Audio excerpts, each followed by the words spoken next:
अनुकूल अवस्था में भगवत प्राप्ति करना ये बड़ी बात नहीं है, प्रतिकूल अवस्था में भगवत प्राप्ति करना। ऐसे किसी भक्त को नहीं देखा जैसा प्रेम ठाकुर जी ने प्रहलाद को किया। प्रहलाद को गोद में बैठा लिया, गले में अंक में भर लिया और जीव निकाल करके ठाकुर जी चाट रहे हैं प्रहलाद को। क्यों? क्योंकि प्रहलाद विपरीत अवस्था में भगवत प्राप्ति कर रहा है। पत्नी अनुकूल नहीं है तो चिंता मत करो। तुकाराम जी महाराज की पत्नी अनुकूल नहीं थी, वो दिन भर सुनाती रहती थी। वो पूरे दिन प्रवचन करते रहते हो, भजन करते रहते हो, कथा सुनाते रहते हो, घर का कोई काम धंधा तुमसे होता नहीं। तुकाराम जी सुनते रहते थे, मन मन विचार करते थे, मेरे विठ्ठल आपने मेरी पत्नी को इतना प्रतिकूल बना दिया कि जो थोड़ा बहुत प्रेम इसके प्रति होना चाहिए वो भी आपको ही हो गया है, इससे होता ही नहीं मुझे। आपने प्रतिकूल पत्नी देकर के इसके हिस्से का प्रेम भी अपना बना लिया। तुकाराम जी की पत्नी ने एक दिन कहा, जाओ कुछ विक्रय करके आओ, व्यापार कर कुछ धन लेके आओ। गन्ना बेचने के लिए गए तुकाराम जी महाराज। जैसे ही घर से बाहर गए, थोड़ी दूर पर ही पहुंचे होंगे, छोटे छोटे बच्चे उनके पीछे दौड़ने लगे, गन्ना खाएंगे गन्ना खाएंगे।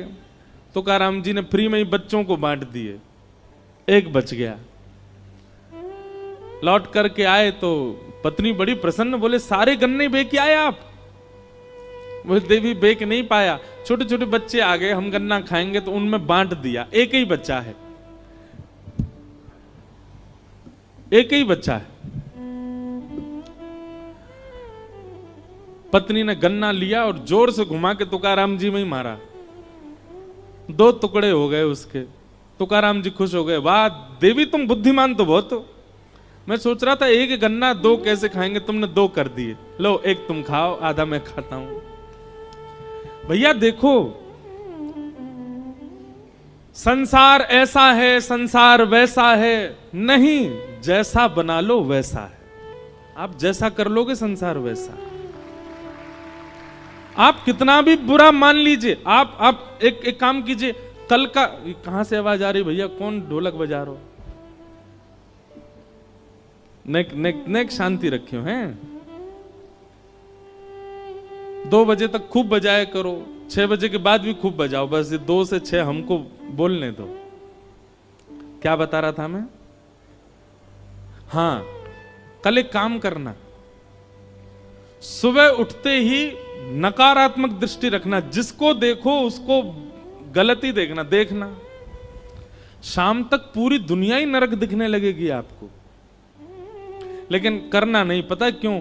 क्योंकि नकारात्मक भाव में जब आप प्रवेश करते हो ना तो बहुत लंबे समय तक प्रवेश कर जाते हो। सकारात्मक देखो, सब में गुण का दर्शन करो, सब में अच्छाइयों का दर्शन करो, सब में भावों का दर्शन करो, सब अच्छे दिखेंगे, सब में भाव दिखेगा।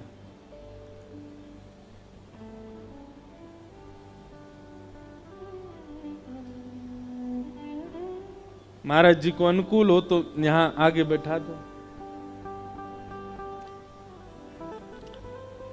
बोलो वृंदावन बिहारी लाल की जय।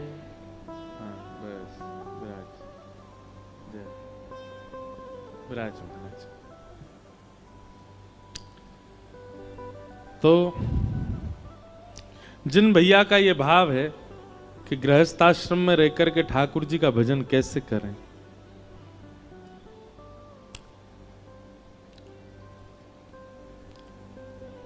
भगवत प्राप्ति करनी होगी ना तो कैसे भी कर लोगे, और नहीं करनी होगी तो विरक्त होकर के भी नहीं कर पाओगे। इसलिए जैसी व्यवस्था अवस्था ठाकुर जी ने निर्माण कर दी है चारों ओर, उसी को स्वीकार कीजिए और उसी में ही ठाकुर जी की प्राप्ति करो। अपनी तरफ से कुछ विशेष करने का प्रयास मत कीजिए। पत्नी अनुकूल है तो दोनों मिलकर के भजन करो, और पत्नी प्रतिकूल है तो अकेले भजन करो, उसमें चिंता की कोई बात नहीं। अपने अनुकूल उसको बना लीजिए। देवभूति माता ने, आज ठाकुर जी का जन्मोत्सव होना है, बड़े प्रसंग हैं, ठाकुर जी से मन एकाग्र करने के साधन पूछे। मन एकाग्र कैसे होगा? तब भगवान कपिल ने अष्टांग योग के विषय में प्रवचन किया। यम, नियम, आसन, प्राणायाम, प्रत्याहार, ध्यान, धारणा, समाधि, ये अष्टांग योग हैं। सावधानी से सुनिएगा। मन को एकाग्र करने के लिए सबसे पहला योग है यम। यम का मतलब क्या होता है? अपनी इंद्रियों की इच्छाओं को पूरा ना करना, उसी को यम कहते हैं। आपकी कोई इच्छा हो रही है और उस इच्छा को पूर्ण करने के लिए आप जैसे ही प्रयास करने लग जाते हो, वहीं इंद्रियां बर्बाद हो जाती हैं। आपकी कोई इच्छा हो रही है और आप कोई प्रयास नहीं कर रहे, फिर भी मन मार के रह रहे हो, इसी को अष्टांग योग का पहला योग कहते हैं, यम।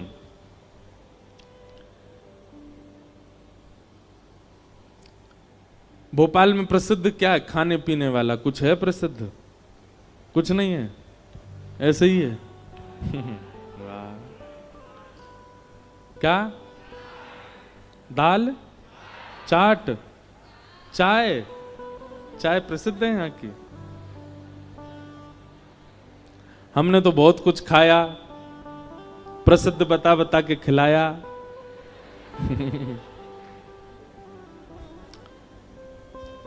जो भी है, यम। यम यानी कि इंद्रियों की इच्छाओं को पूरा ना करना, उसका दमन करना। आपकी कोई इच्छा होती है और आप तुरंत प्रयास में लग जाते हैं, इंद्रियां उसी समय, मन उसी समय आपके हाथ से निकल गया। इच्छा हो रही है, कुछ खाना है, कुछ देखना है, कुछ करना है, उस समय अपने मन को कैसे भी करके रोको। नहीं, नहीं करना, नहीं खाना है, नहीं करना। घर में जो बना है उसी से ही मन चलाओ। यम। दूसरा नियम। एक नियम का पालन करो। कोई भी एक नियम आपका निश्चित होना चाहिए और वो नियम सद नियम होना चाहिए। कोई भी एक नियम धारण करो। यम। दूसरी बात नियम। तीसरा प्राणायाम। अनुलोम विलोम करो। एक नासिका छिद्र से जब श्वास भीतर लेते हो, उस समय ठाकुर जी का कोई नाम रटते हुए नासिका में छिद्र भीतर में श्वास भीतर लो। दोनों नासिका छिद्र बंद करके ब्रह्मरंध्र में उस सांस को रखो, तब भी भगवान नाम जपो। दूसरी नासिका छिद्र से जब श्वास छोड़ो, तब भी भगवान नाम जपो। इस प्रकार भगवान नाम के साथ आप अनुलोम विलोम करोगे, आपका मन एकाग्र होगा। यम, नियम, प्राणायाम। वैसे तो आसन आता है पहले, आसन। चौथी बात, आसन को सिद्ध करो। एक आसन में बहुत देर तक बैठने का प्रयास करो। कम से कम कथा सुनते हैं तो उस समय एक ही आसन धारण करके रखो। आप कहते हैं पैरों में दर्द हो रहा है, पैरों में दर्द कब होता है? जब आपका मन पैरों में लगा होगा। कथा में लगाओगे तो आपको पता भी नहीं चलेगा, 4 घंटे निकल जाएंगे। यम, नियम, आसन, प्राणायाम और 5वां है प्रत्याहार, आहार की शुद्धि। हमारे शास्त्रों में आहार शुद्धि पर बहुत विशेष ध्यान रखा गया। आप जैसा खाते हैं उससे आपके ऊपर प्रभाव पड़ेगा ही पड़ेगा। कभी जभी की बात अलग है, लेकिन ज्यादातर प्रयास किया करो कोई घर का ही भोजन करो और ठाकुर जी को निवेदित करके ही करो। आहार से बहुत बड़ा असर पड़ता है आपके विचारों पर, आपकी मानसिकता पर, आपकी बुद्धि पर। यम, नियम, आसन, प्राणायाम, प्रत्याहार और फिर ध्यान, धारणा, समाधि। मैं ऐसा कथा में कहा करता हूं कि 5 नियम आप पालन कर लो। ये 3 नियम आपको करने नहीं पड़ेंगे जो बाद के हैं, ये 3 नियम अपने आप हो जाएंगे। ध्यान, धारणा और समाधि। अभी आप ध्यान लगाने बैठोगे नेत्र बंद करके तो आपको कुछ भी दिख सकता है, लेकिन आपकी ये 5 आसन यदि शुद्ध हो जाएंगे तो आपके ध्यान में वही आएगा जो आप सोच रहे होंगे। आप समाधि की यात्रा तक भी पहुंच सकते हैं यदि आपके 5 नियम शुद्ध होंगे तो। यम, नियम, आसन, प्राणायाम, प्रत्याहार, इन 5 को करने का प्रयास करो। पहली बात, इंद्रियों को जीतो, कोई एक नियम बनाओ, आसन को जीतो, प्राणायाम करो और आहार को शुद्ध रखो।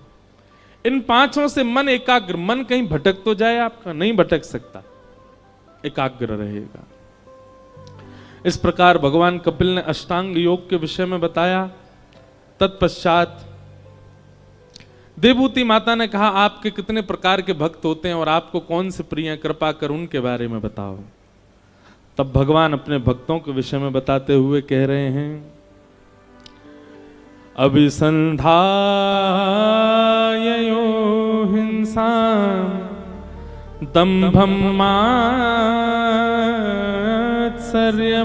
वा संरंभी भिन्नभावं मयि कुर्यात् स तामसः। बहुत ध्यान पूर्वक सुनना। 4 प्रकार के भक्त होते हैं भगवान के। कौन कौन से? तामस, राजस, सात्विक और निर्गुण। इनमें से आप कौन से हो, अपने आप सुनकर के बताइए। सबसे पहले भक्त का नाम क्या है? तामस। तामस भक्त जो होता है ये ठाकुर जी की आराधना केवल किसी अन्य की बुराई के लिए ही करता है। हे हनुमान जी महाराज, आपने पड़ोसी पे बहुत ज्यादा कृपा कर रखी है और चलो भली उसका बुरा नहीं चाहता, लेकिन उदाहरण यही देगा, आपने उसको इतना दिया, हमारे ताऊ जी के बच्चों के साथ आप ऐसा कर रहे हो, चाचा के बच्चे इतने प्रसन्न रहते हैं, मामा के बच्चे ऐसे हो रहे हैं, हम पे आप दया ही नहीं कर रहे हो। यह भी एक तामस भक्त का लक्षण है, जो दूसरों का उदाहरण देके ठाकुर जी को चुनौती देता है कि आप उस पर तो इतनी कृपा कर रहे हैं पर मुझ पर नहीं कर रहे हैं। ये तामस भक्त है। एक बात सदैव याद रखना बंधुओं, भगवान को कभी भी आप इस प्रकार आरोपित मत किया करो। ठाकुर जी किसी दिन कहने पे आ गए ना तो फिर कुछ बोल नहीं पाओगे। भगवान कहेंगे पुलस्त ऋषि के खानदान में भेजा था रावण को, ब्राह्मण कुल में भेजा था रावण को, सबको एक बुद्धि, उसको 10 बुद्धि प्रदान की थी। सोने की नगरी में रहता था रावण, मंदोदरी जैसी पत्नी प्रदान की, लेकिन उसके बाद भी अपना सर्वनाश कर लिया। इसमें मैंने क्या गलत किया? मैंने तो सर्वगुण संपन्न भेजा था रावण को। व्यक्ति अपने कर्मों से ही भोगता है सब कुछ।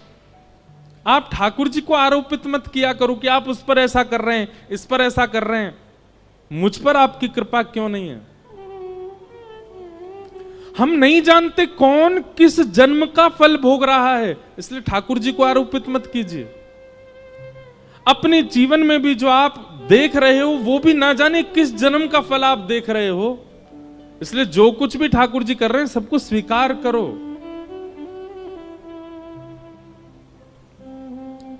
नहीं तो आप तामसी भक्त माने जाओगे, और तामसी भक्त के लिए भगवान कहते हैं मुझे प्रिय नहीं है। पहला भक्त तामसी भक्त। दूसरे भक्त का नाम है राजस भक्त। राजस भक्त का लक्षण क्या है? कि विषयान विसंधाय यश ऐश्वर्यमेव वा अर्चा दावर्च यद्यो मां पृथक भावस राजस।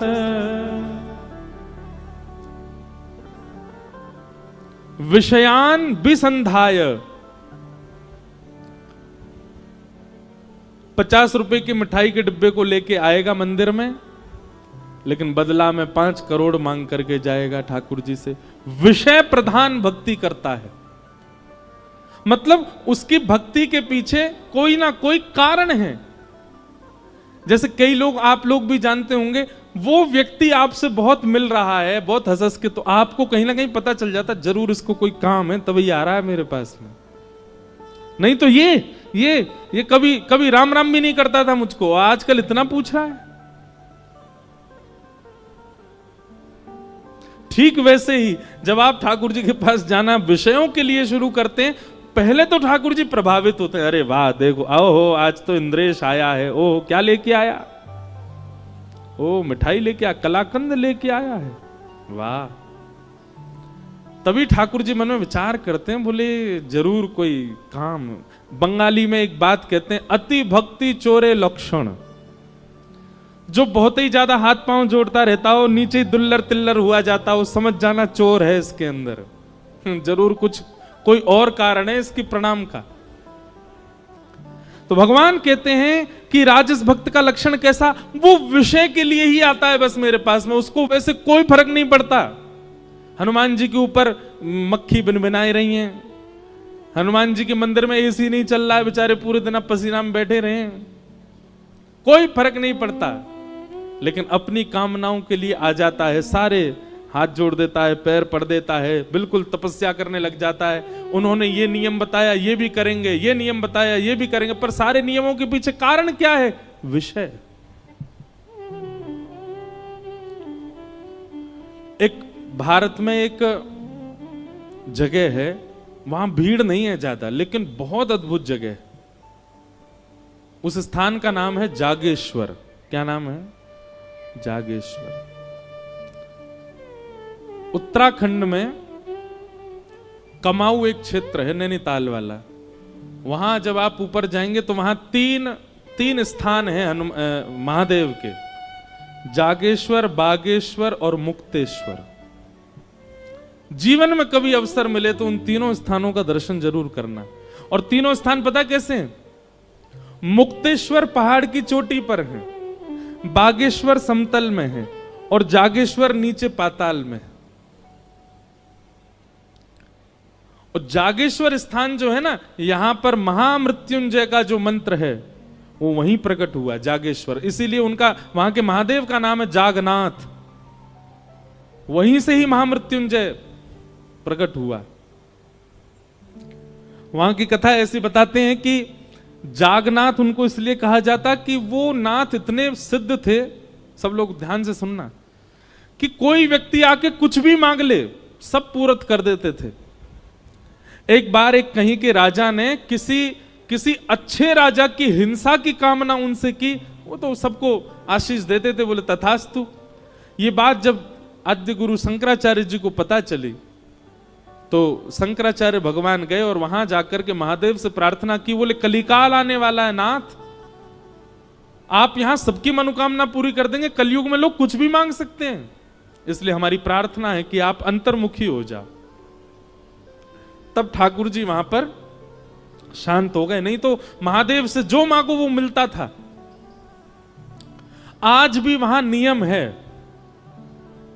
रात्रि 6-7 बजे मंदिर बंद हो जाता है और फिर उसके बाद वहां आप देखेंगे कि दंपति, पति पत्नी अपने हाथ में दिया लिए रात भर खड़े रहते हैं। कहीं के भी बहुत सारे दंपति चारों ओर से मंदिर को घेर के ऐसे हाथ में दिया लेके खड़े रहते हैं। और कब तक खड़े रहेंगे? सुबह जब तक मंगला के दर्शन नहीं खुलेंगे तब तक खड़े रहते हैं। क्यों? मंगला होती जैसी वो दीपक महादेव को अर्पित करते हैं तो जिनको संतान नहीं है उनको संतान की प्राप्ति होती, ऐसा वहां कहते हैं। तो रात्रि 12 बज रहे थे, वहां 7-8 बजे ऐसा लगने लगता है कि 1-2 बज गए रात के, इतना शांत है। तो रात्रि 12 बजे मैं उठा, खिड़की खोली तो देखा इतने सारे दंपति खड़े थे हाथ में दिया लिए। तब मैंने पूछा तो बोले ये सुबह जब मंगला होगी तब दिया रखेंगे और इन सबको संतान की प्राप्ति होगी।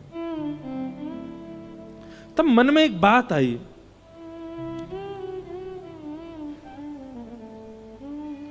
व्यक्ति को पता है कि अगर मैं इन देव के सामने ऐसा कुछ करूंगा तो मैं जो चाहूंगा वो मुझे मिलेगा। वो व्यक्ति कभी ठाकुर जी को क्यों नहीं मांगता? वो व्यक्ति कभी अच्छे विचार क्यों नहीं मांगता? वो व्यक्ति कभी ऐसा क्यों नहीं मांगता कि नाथ मेरे अंदर ईर्ष्या बहुत है, मेरे अंदर क्रोध बहुत है, मेरे अंदर काम बहुत है, लोभ बहुत है, हे महादेव मैं रात भर खड़ा होकर तब करूंगा, आप कृपा करके मेरे चित्त को शुद्ध कीजिए। कभी ऐसी भावना क्यों नहीं उत्पन्न होती? हम सब जगह विषय क्यों मांगते हैं?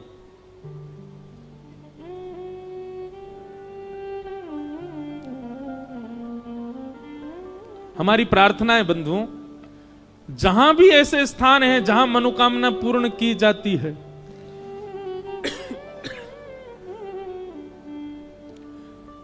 अगली बार आप जब वहां जाएं, एक बार हमारे कहे से कोई विषय मत मांगो, शुद्ध विचार मांगो, शुद्ध व्यक्तित्व मांगो, हम शुद्ध इंसान बने, ऐसी कोई कामना करो ठाकुर जी से।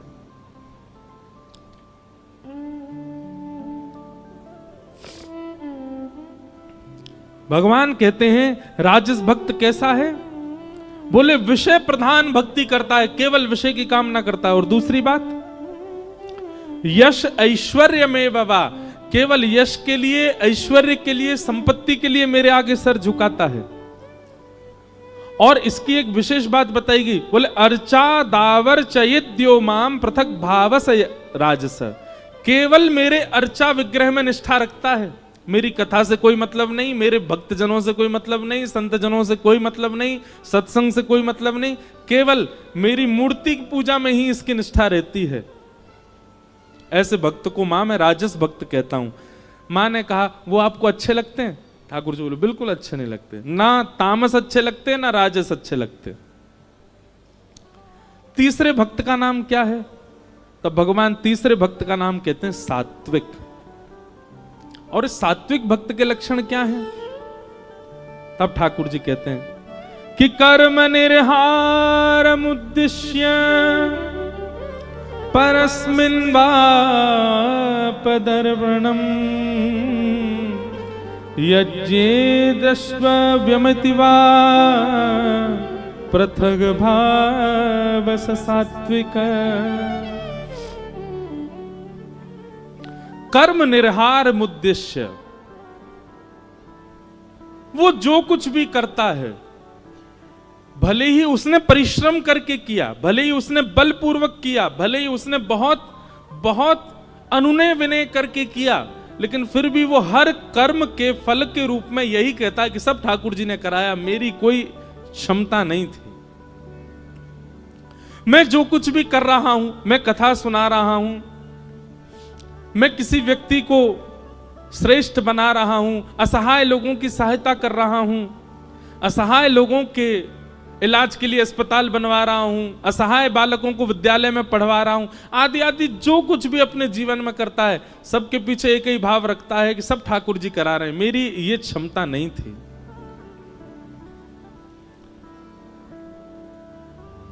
ऐसे व्यक्ति को मैं सात्विक भक्त कहता हूं। वो जब भी मेरे सामने आता है ना मां, तो एक ही बात कहता है, बोले नाथ सब आपकी कृपा से हो रहा है, मेरा आपकी कृपा से सब काम हो रहा है, करते हो तुम कन्हैया, मेरा नाम हो रहा है। ये सात्विक भक्त का लक्षण है। मां ने पूछा आपको ये अच्छे लगते हैं? भगवान ने कहा अच्छे लगते हैं, पर बहुत प्रिय ये भी नहीं है। मां ने कहा तो फिर आपको प्रिय कौन है? तब भगवान कहते हैं चौथे, निर्गुण। और निर्गुण भक्त का लक्षण क्या है? आहा। तब भगवान कहते हैं कि लक्षणम भक्ति योगस्य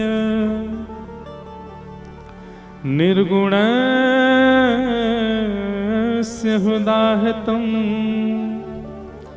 अहैतुक्य व्यवहिता या भक्ति पुरुषोत्तम। मां, ये चौथा भक्त जो होता है ना, ये निर्गुण भक्त है। बोले निर्गुण भक्त के लक्षण क्या है? बोले मुझसे कोई कामना नहीं रखता, ये केवल मुझे भजता है, मेरा भजन करता है, मेरी कथा सुनता है, मेरे मंदिर में आता है, पर इसकी कभी कोई इच्छा ही नहीं होती मुझसे, कुछ नहीं मांगता।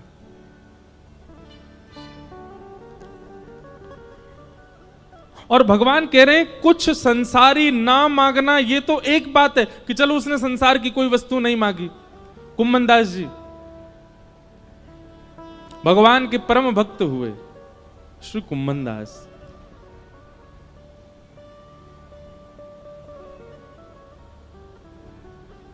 सावधानी से सुनिएगा।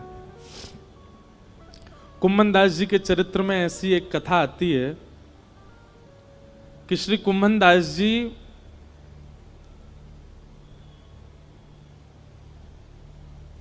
बहुत अकिंचन थे। उनके घर में धन संपत्ति नहीं थी। ठाकुर जी साक्षात प्रकट होकर उनकी गोद में बैठ करके खेलते थे।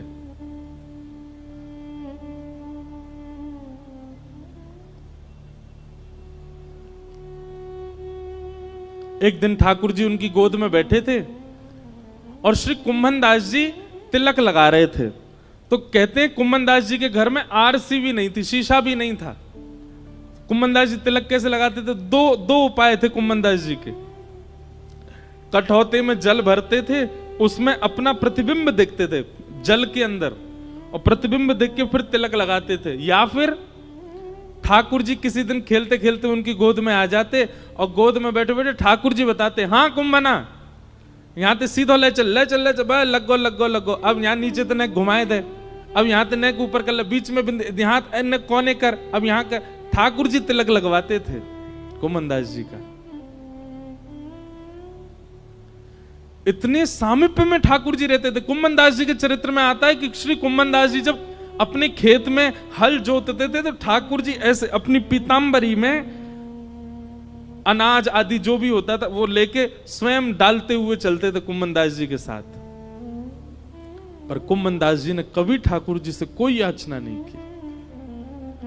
एक दिन की बात है, कुम्मनदास जी अपने खेत में हल जोत रहे थे, ठाकुर जी पीछे ऐसे उड़ाते हुए चल रहे थे सब बीजों को। इतने में मंदिर का घंटा बजा और जोर जोर से जैसे घंटे बजने लगे तो कुम्मनदास जी ने तुरंत हल छोड़ा, हाथ धोने लगे, पांव में जल डालने लगे, मुख पोंछा और तुरंत मंदिर की ओर भागने लगे। ठाकुर जी बोले, कुंभना कहां जा रहा है? जय जय दर्शन को समय है गयो, मंदिर जा रहा हूं।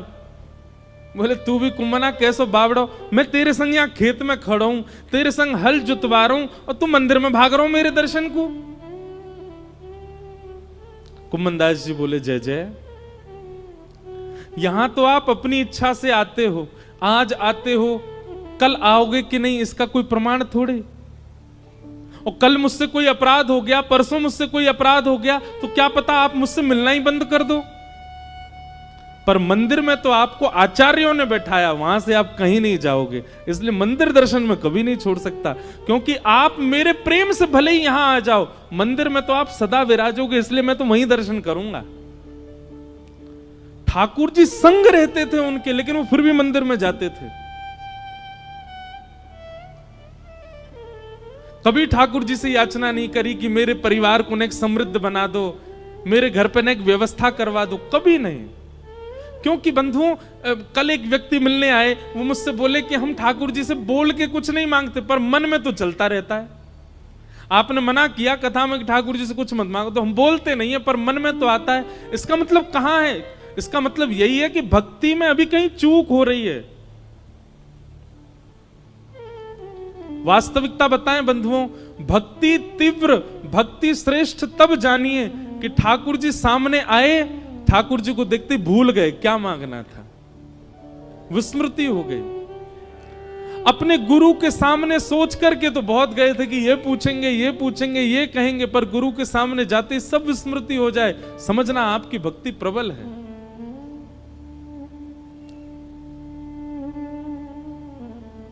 लेकिन बुरा नहीं मानिएगा, जो सोच करके गए वो जाकर के मांग लिया, इसका मतलब आप स्वार्थी थे,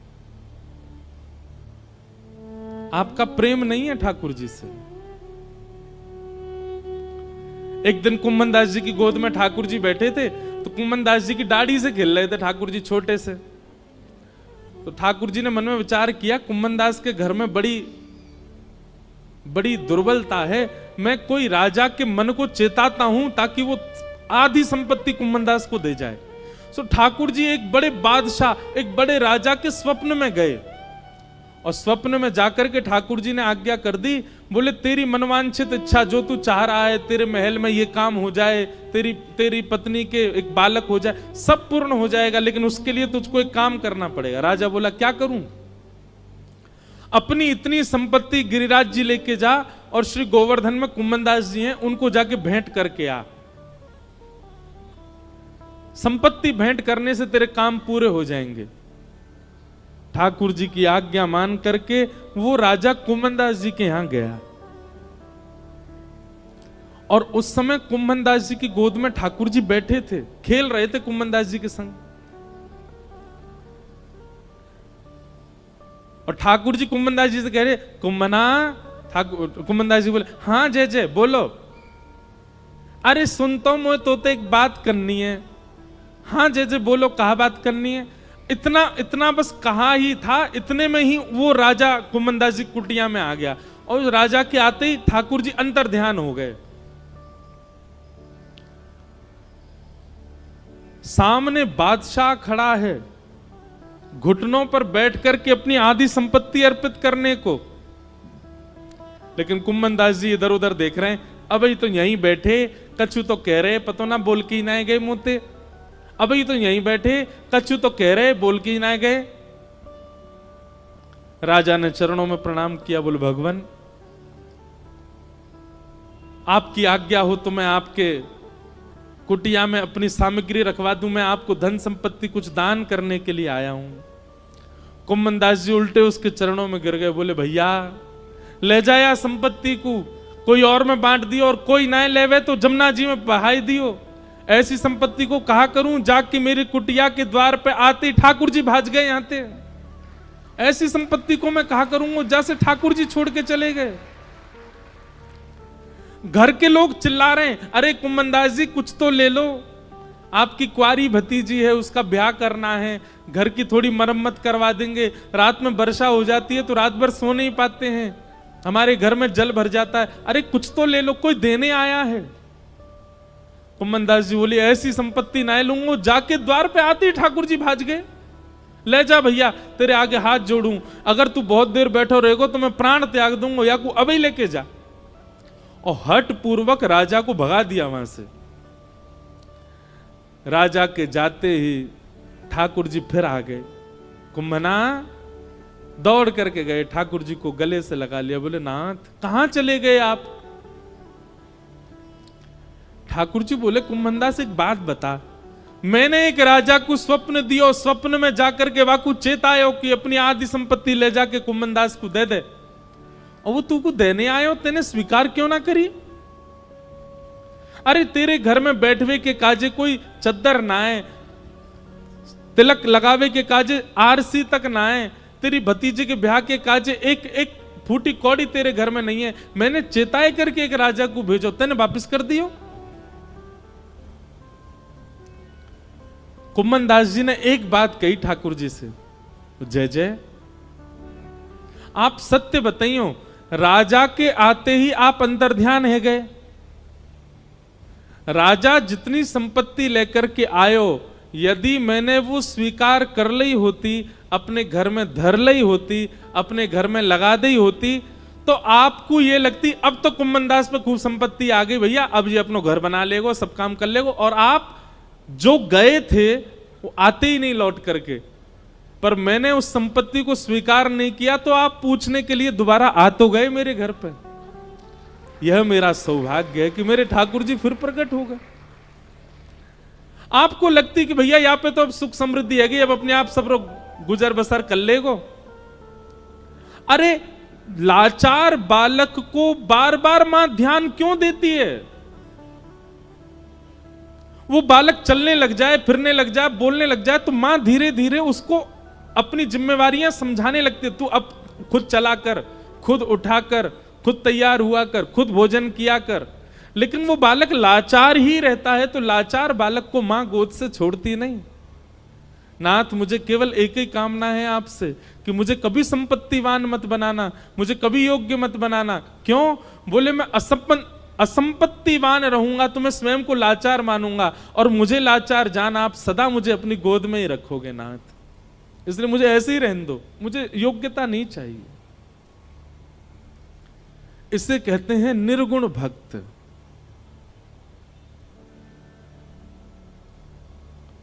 जो कोई कामना नहीं करते ठाकुर जी से, सदा प्रसन्न रहते हैं, ठाकुर जी की रजा में राजी रहते हैं, ये निर्गुण भक्त है।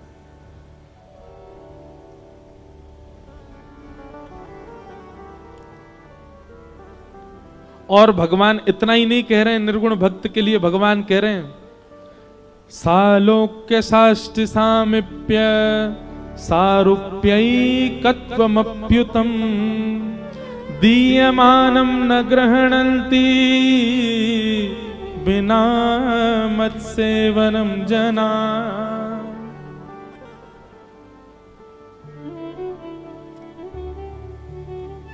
पांच प्रकार की मुक्ति होती है। मुक्ति एक नहीं, पांच होती हैं। कौन कौन सी? सालोक्य, साष्टि, सामिप्य, सारूप्य और एकत्वम, ये पांच मुक्ति हैं। बहुत ध्यान से सुनना। पहले तो मुक्ति मिलना ही बहुत कठिन है, और उन मुक्तियों में भी ये पांच श्रेणियां हैं। सबसे पहली श्रेणी का नाम है सालोक्य। बहुत ध्यान पूर्वक सुनो, सब लोग देखो। सालोक्य मुक्ति किसको कहते हैं? भगवान के वैकुंठ लोक की प्राप्ति हो जाना, इसको सालोक्य मुक्ति कहते हैं, लोक की प्राप्ति।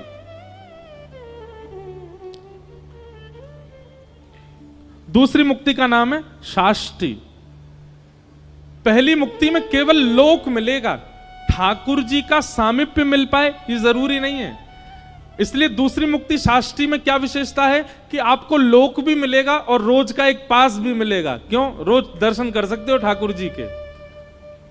पहली मुक्ति में केवल लोक मिलेगा, दर्शन तो कभी 6-7 महीना में कभी हो जाए तो बात अलग है, पर दूसरी साष्टि मुक्ति में आपको नित्य का एक अनुमति मिलेगी कि आप उस अनुमति में एक सभा में बैठ सकते हो जहां ठाकुर जी के दर्शन होंगे। सालोक्य, सालोक्य के बाद साष्टि, और फिर तीसरी मुक्ति का नाम है सामीप्य। बोले तीसरी मुक्ति कैसी? बोले दर्शन नहीं, फिर तो सामीप्य मिलेगा। जैसे ठाकुर जी के आसपास कम से कम 100 सेवक रहते हैं, कोई ठाकुर जी को जल पिलाने की सेवा में है, कोई ठाकुर जी के वस्त्र बनाने की सेवा में है, कोई ठाकुर जी का झोला पकड़ के चलने की सेवा में है, कोई ठाकुर जी का रथ चलाने की सेवा में है। उन सेवा में नित्य ठाकुर जी आपके थोड़े समीप रहेंगे, ये सामीप्य मुक्ति। तो सालोक्य, साष्टि, सामीप्य, और फिर चौथी मुक्ति बताइए सारूप्य। सारूप्य मुक्ति कैसी है? बोले ठाकुर जी जैसे ही आप भी चतुर्भुज हो जाओगे, ठाकुर जी जैसा ही रूप मिल जाएगा आपको। और कभी कभी ठाकुर जी को जब किसी से नहीं मिलना होगा तो आपको ही बोल, तू बैठ जा भैया, तू ही ठाकुर जी बन के बैठ जा, सबन को दर्शन दे दे। मतलब एक मित्रता जैसी ठाकुर जी से हो जाएगी। सारूप्य। एक कथा याद आई हमको, ध्यान से सुनना।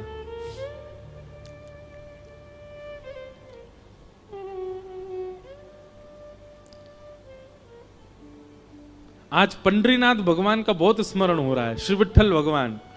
हमारे पूज्य नाना जी कहते थे कि बिना किसी प्रयोजन के किसी की स्मृति कथा में बार बार रहने लग जाए तो लाला यूं ही समझियो वो कथा में आए हैं, वो कथा में बैठे हैं।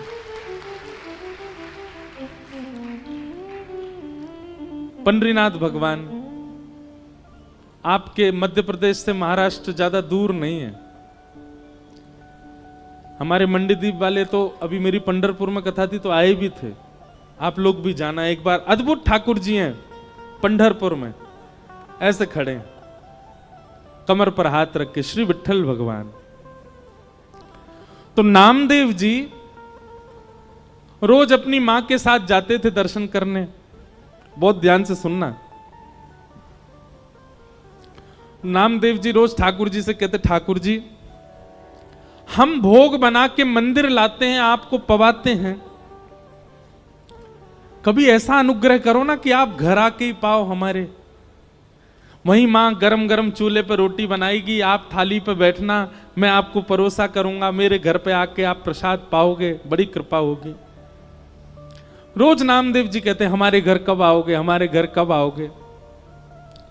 एक दिन ठाकुर जी सामने खड़े खड़े नामदेव जी से बोले, नामदेव तू भी ऐसी बात करता है, मैं तेरे घर आ जाऊंगा। 24 घंटा विठ्ठल भगवान 2-3 घंटे से ज्यादा रात्रि में बंद नहीं होता मंदिर।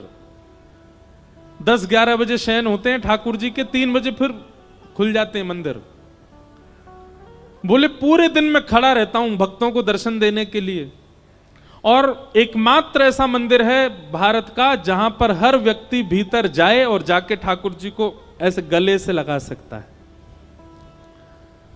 इतने भक्त आते हैं दर्शन करने के लिए, सबको दर्शन देता हूं मैं।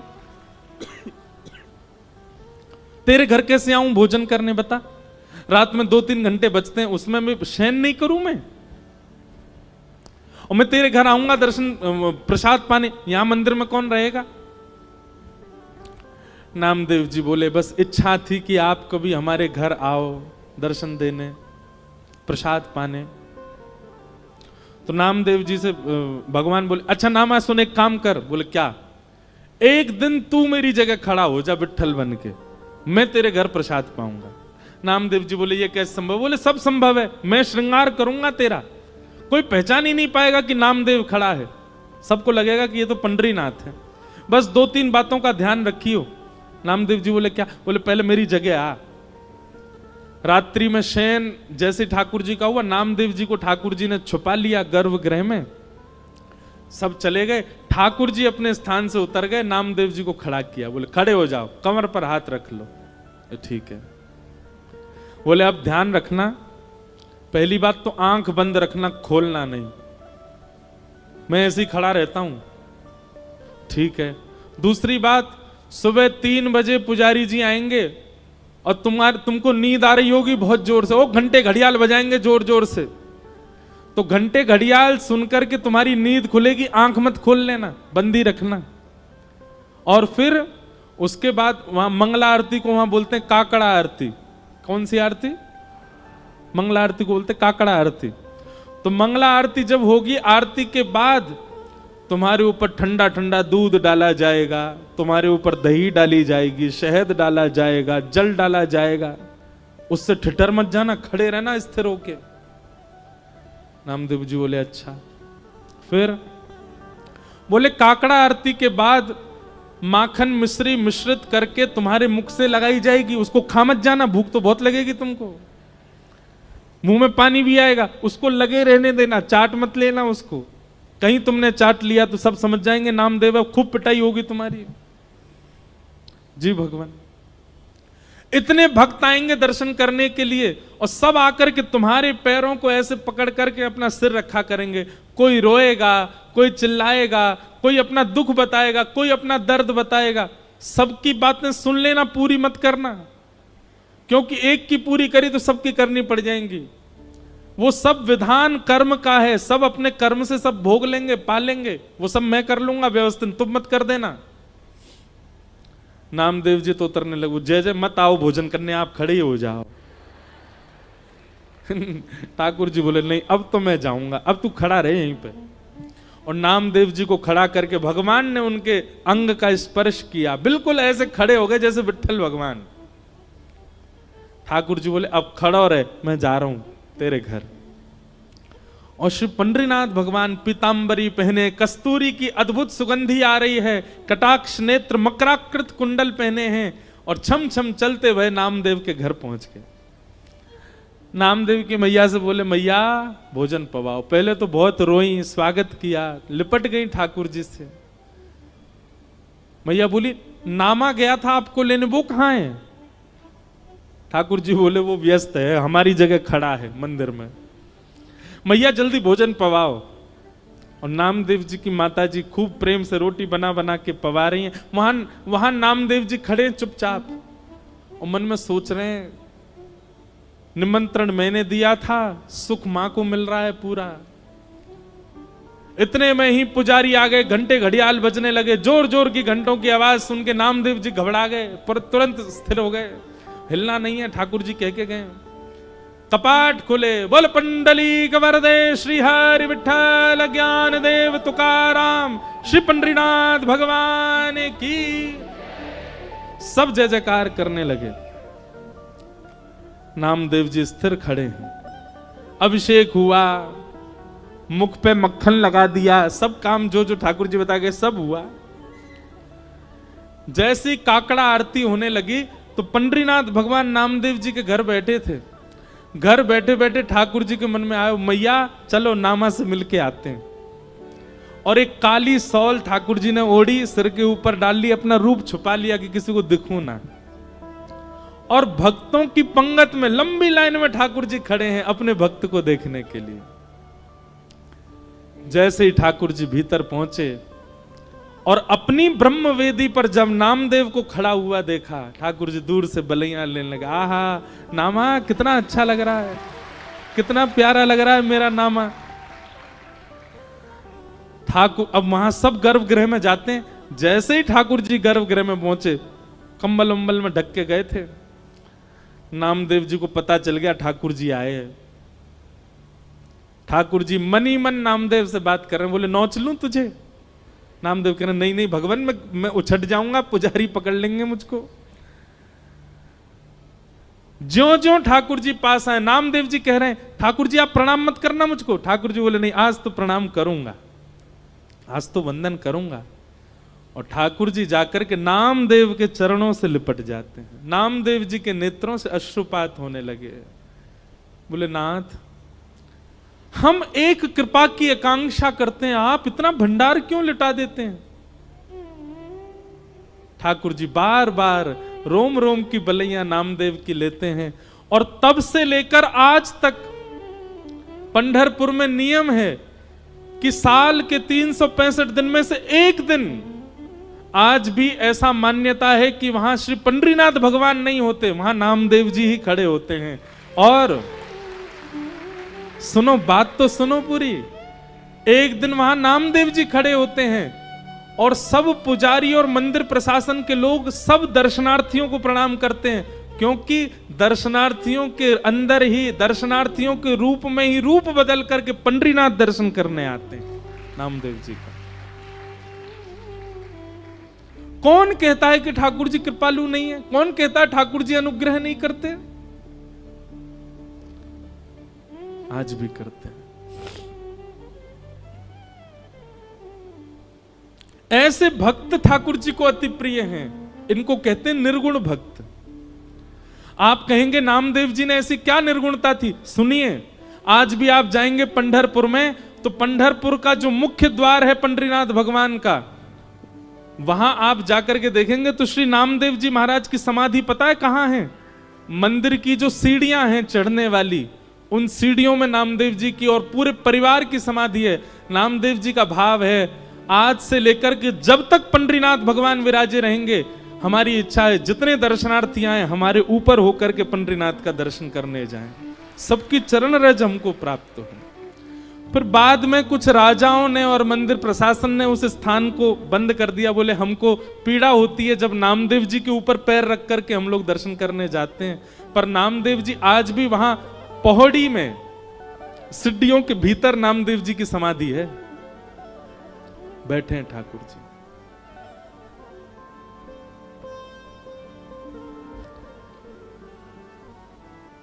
नामदेव जी कीर्तन कर रहे थे और उनके कीर्तन में हजारों वैष्णव नृत्य कर रहे थे। उस कीर्तन की ध्वनि जब पंढरपुर में पंडरीनाथ भगवान को सुनाई दी तो अपनी ब्रह्म वेदी पर खड़े हुए भगवान रुक्मणी जी से कहने लगे, रुक्मणी मैं जाऊं कीर्तन में, मेरा मन नहीं लग रहा, मुझे बहुत अच्छा नामदेव की बहुत याद आ रही है। रुक्मणी जी बोली आप चले गए तो पूरे पूरे कीर्तन को भंग कर दोगे। भगवान बोले क्यों? बोले आपको देख करके सब कीर्तन में मदमस्त हैं, सब छोड़ देंगे, आपको देखने लग जाएंगे। ठाकुर जी बोले मैं रूप बदल के चला जाऊंगा, मैं पीछे जाके खड़ा हो जाऊंगा, मैं किसी के सामने नहीं जाऊंगा, पर मुझे कीर्तन सुनने जाने दो। रुक्मणी जी बोली अच्छा ठीक है जाओ। ठाकुर जी रूप छिपा करके कीर्तन में पहुंचे। नामदेव जी आनंद में भर करके कीर्तन कर रहे थे और नामदेव जी के कीर्तन को सुनते सुनते सुनते ठाकुर जी इतने मंत्रमुग्ध हो गए कि भूल गए कि मुझे खुद को छुपाना है। वस्त्र हट गए, ठाकुर जी का रूप प्रकट हो गया।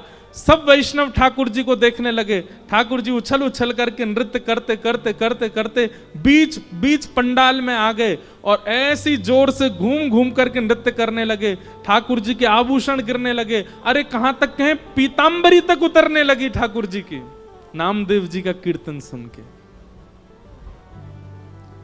इतना प्रेम करते हैं ठाकुर जी अपने वैष्णवों से। ऐसे भक्तों को क्या कहते हैं? निर्गुण भक्त। तो मैं निवेदन कर रहा था, निर्गुण भक्त ठाकुर जी को प्रिय क्यों हैं? सालोक्य, साष्टी, सामिप्य और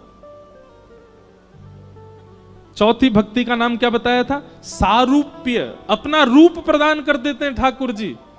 और पांचवी मुक्ति का नाम है एकत्वम। एकत्वम मतलब ठाकुर जी में ही विलीन हो जाते हैं, फिर वो सदा ठाकुर जी में रमे रहते हैं। लेकिन ठाकुर जी कहते हैं, मां मेरे निर्गुण भक्त तो इतने त्यागी होते हैं, इतने इतने इतने प्रेमी होते हैं कि मैं पांचों मुक्ति भी उनके सामने प्रस्तुत करता हूं तो दिए मान न ग्रहणंती। वो पांच मुक्ति भी नहीं मांगते, नहीं चाहिए। तो क्या चाहिए उनको? केवल अपने अंग वस्त्र को पसार करके मुझसे केवल एक ही बात कहते हैं, क्या? बोले, नाथ जन्म जन्म दीजो याहि ब्रज बसे वो, जन्म जन्म दीजो याहि ब्रज।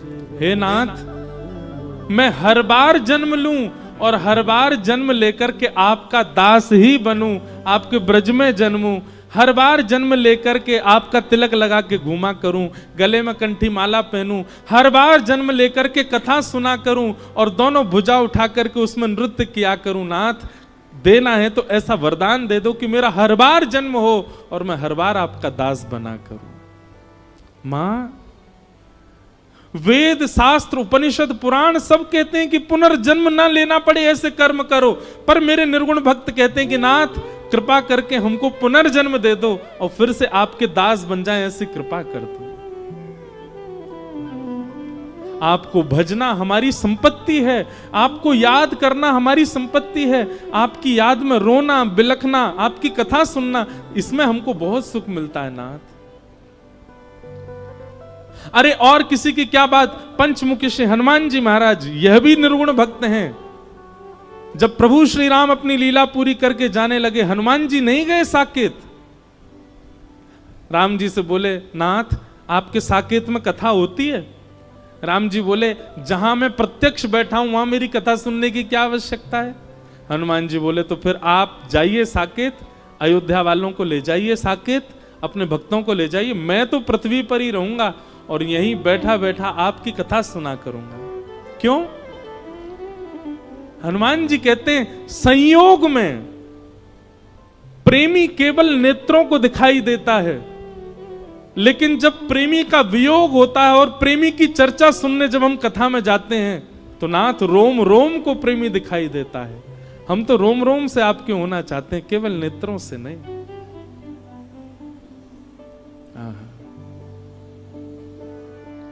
ये जीवन समर्पित चरण में तुम्हारे।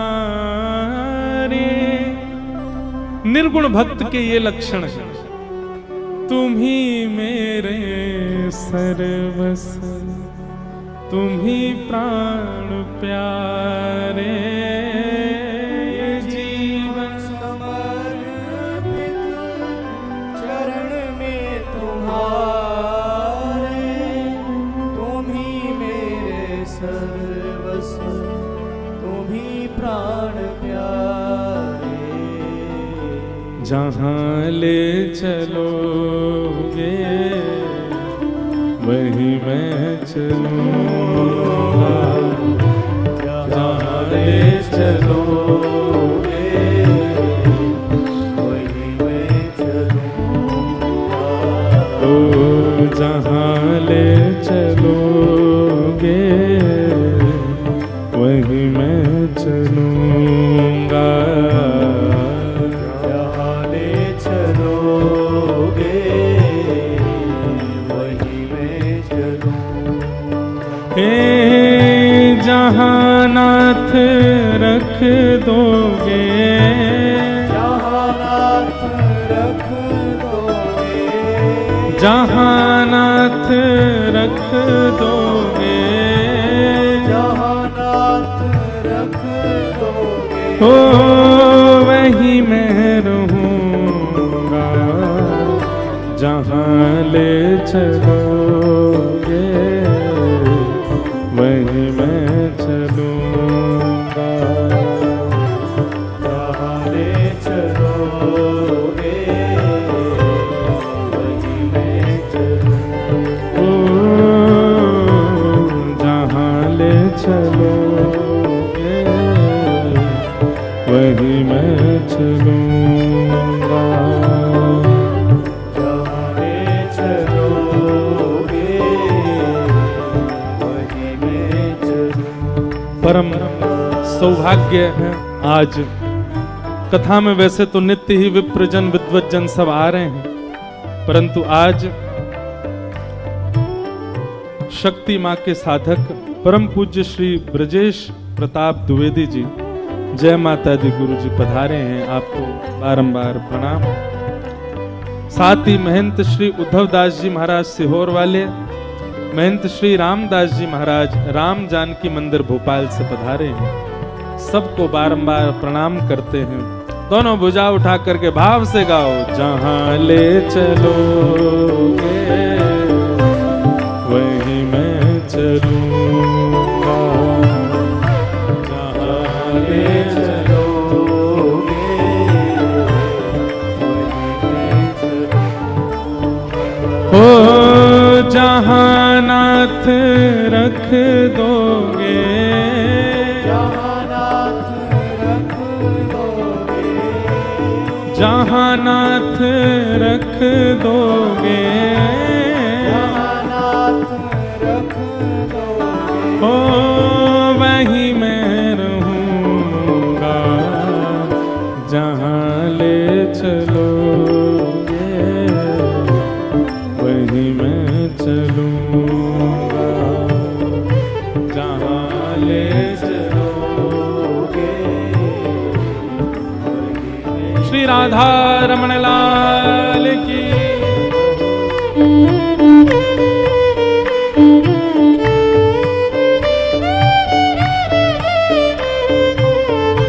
करताल बजा के गाओ।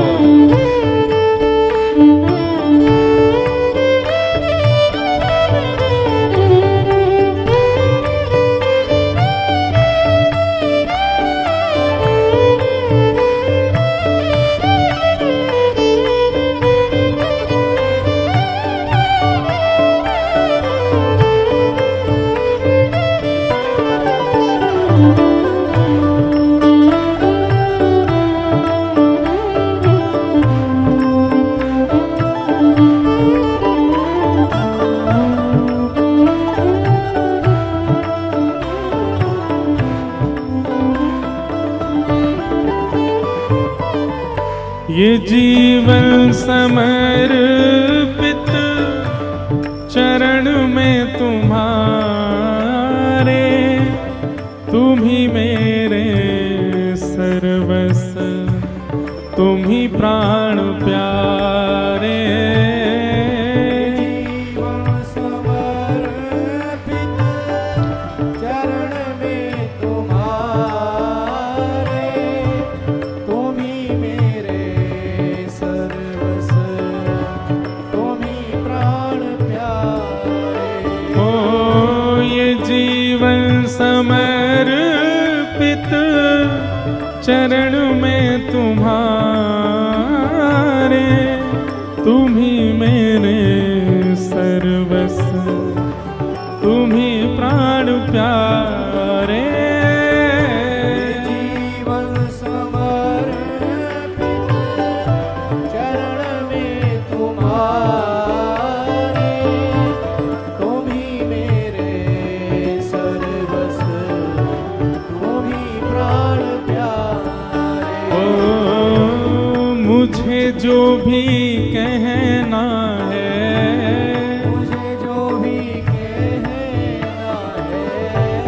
मुझे जो भी कहना है, मुझे जो भी कहना है, मैं तुमसे कहूँगा, जहाँ ले चलोगे वही मैं चलूँगा।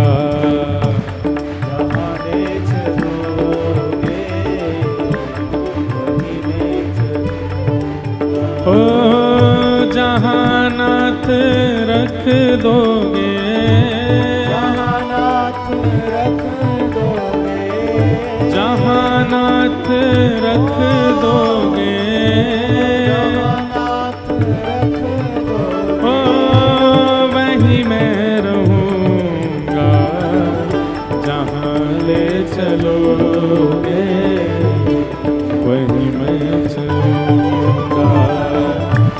जहाँ ले चलोगे वहीं मैं चलूँगा। ओ जहाँ ले चलोगे वहीं मैं चलूँगा।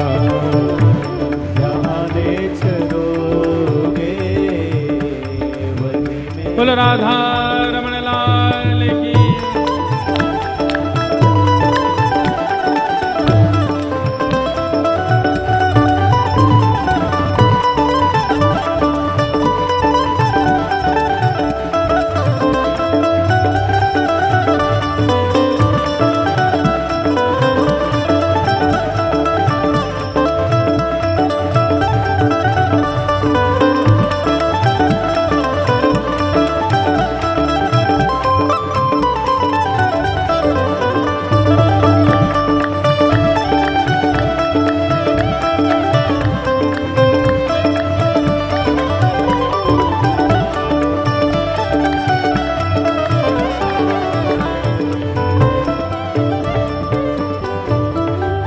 तुम्हारे ही दिल हैं ये रातें तुम्हारी, कृपा दृष्टि सब पर रहती तुम्हारी।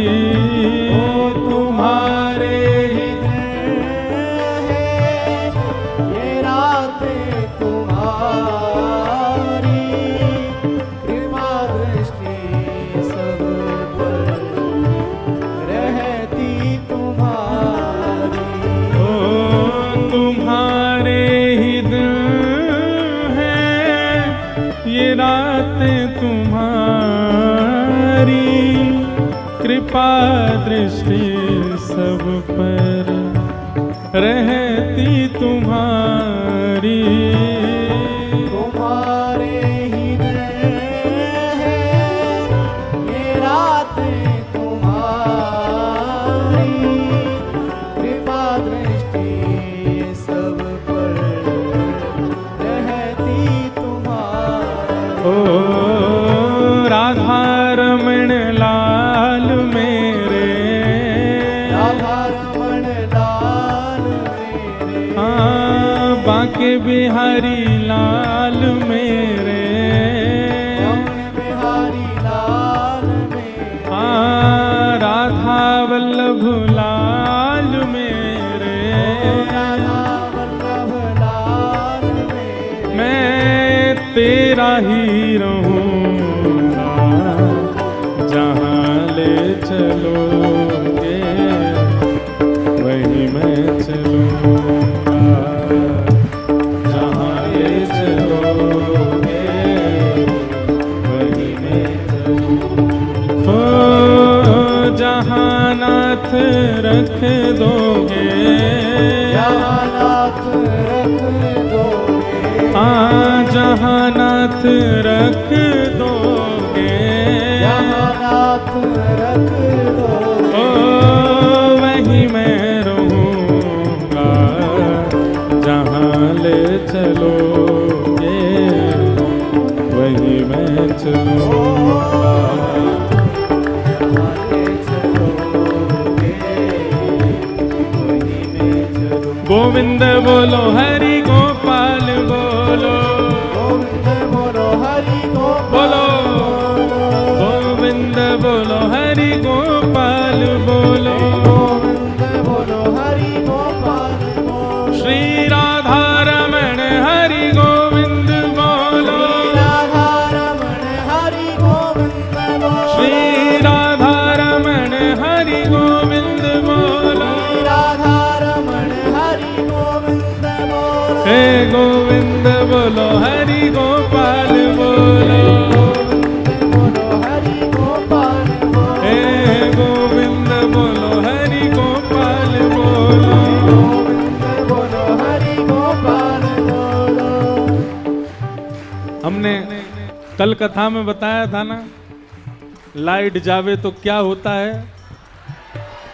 बोलो वृंदावन बिहारी लाल की जय। गोविंद बोलो हरि गोपाल बोलो, गोविंद बोलो हरि गोपाल, गोविंद बोलो हरि गोपाल बोलो,